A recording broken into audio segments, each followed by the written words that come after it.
Hi everyone. I'm going to do a pour today with only water and paint. So I mixed up these three colors. I've got Artist Loft Ultramarine, Liquitex Basic Light Blue Violet, and Liquitex Phthalo Green. And I only mixed them with water, and it was kind of difficult to mix these guys with water. The Floetrol's made it, well, I put too much water in it first. So then I had to add more paint, and it was really grainy for a little bit. But I think I got it okay. It's not the perfect consistency. So we'll see. The white looked pretty good though. So I'm going to just pour them in here. I didn't mix very much up because I was just doing a flip and a drag, and those don't use very much paint. Especially on this is an 8x8 canvas, so it's a tiny little guy. Alright. So far that's what it looks like in the cup. So no silicone, no Floetrol, no pouring medium. I lost my white. There we go. And so I know a lot of you have done it without anything, just water, or at least but I have never. So, and the only time I have not used silicone is when I have forgotten. So I've never purposely not used silicone, but I'm thinking I may need to, some of my paintings are getting too much of the white coming through. Ugh, my paper towels, I got paint on one end, so they're all stuck together. And so if I didn't have silicone, might be giving me a different effect. But I've right now got 12 colors mixed up, and they all have silicone, so I'm not going to do that experiment quite yet, because I'm not going to waste all that paint. I'm going to torch the air bubbles out of this.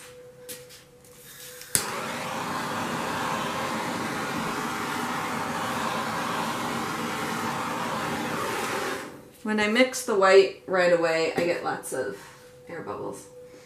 So this is probably too much paint, and I'm actually going to pour, gosh, what am I going to do? Alright, I mixed it a little, and I poured half of it out. Actually, I think I'm going to use what I poured out as, and now I still have a little bit left in here.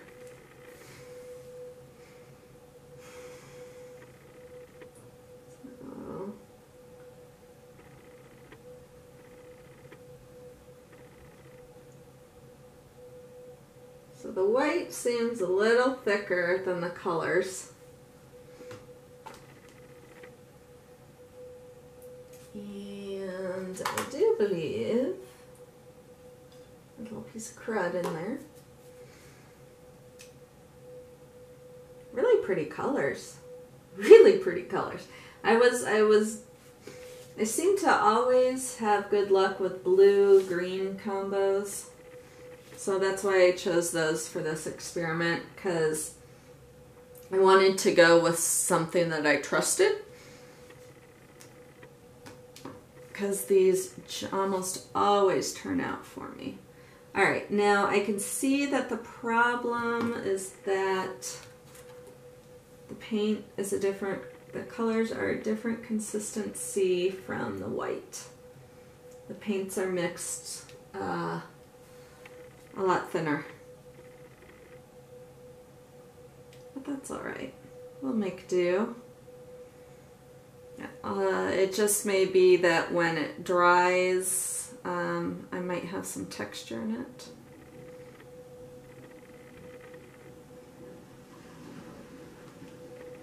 but I'm loving the colors. But I think, I think one of my colors didn't get mixed enough, because there's a glob of it.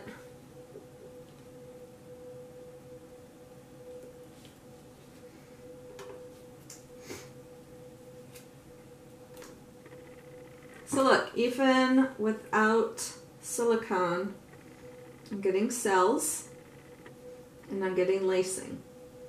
I will zoom in on that.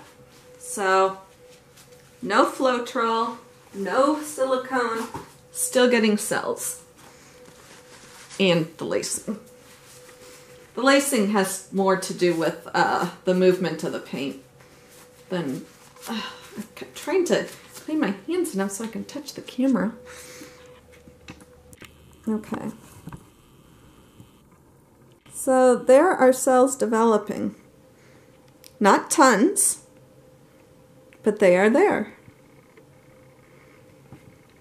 And then that's the lacing that's happening, or webbing. I always call it webbing.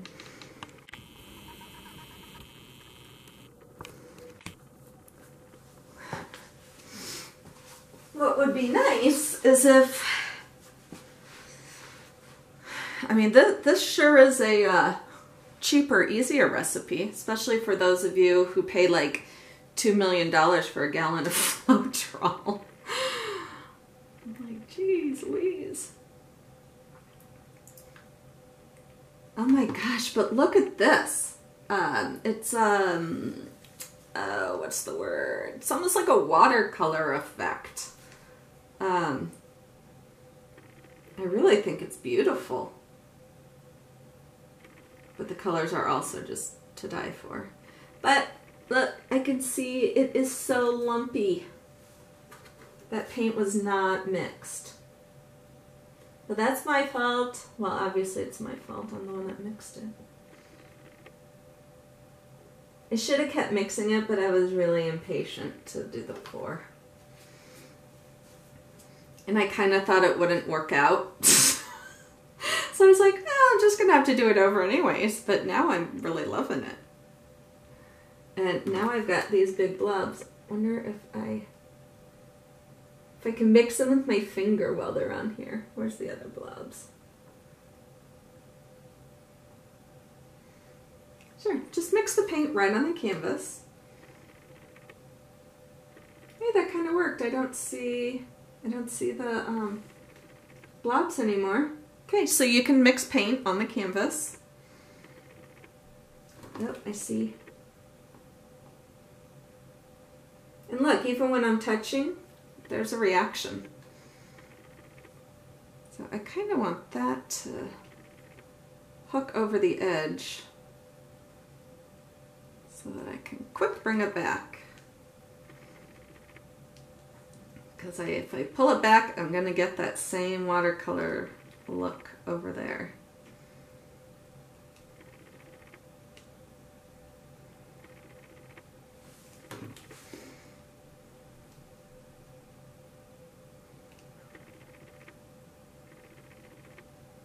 I know I'm kind of losing that, but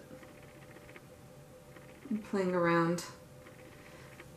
This is more, you know, playing around, seeing if I move it which way, and I can still see. So this may not be a keeper just for the fact that there are. Okay. Now I want to see what the straw does to it, since I've been using this so much lately.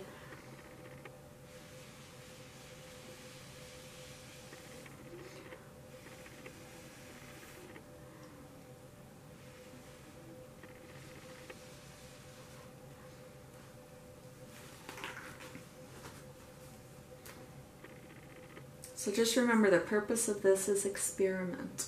That's why I keep screwing with it. Otherwise I would have left it how it was pretty much right after I poured it, because I liked it. But I'm just wanting to see how the paint reacts. Let's see what happens.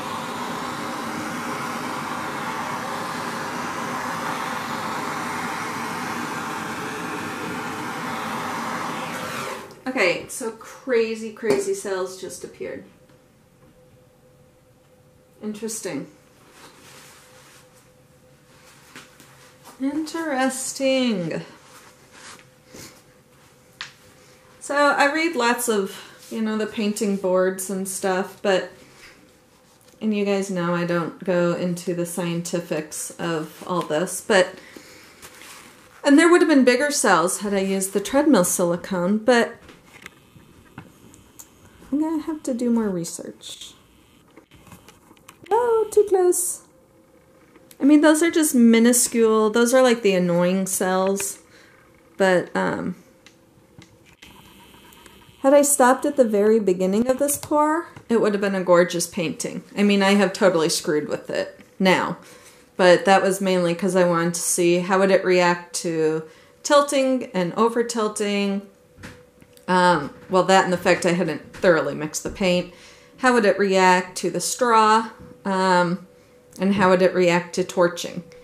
And so this gave me a good idea. Plus, I also learned that I need to use these 3 colors in another painting. I'm out of the purpley one, but I'm going to put that on my list of things to get because this is pretty fantastic. So I will end up scraping this off. But I will be doing another one in these exact same colors, but with Floetrol and with treadmill silicone. And then we'll see what happens. So talk to you later. Bye.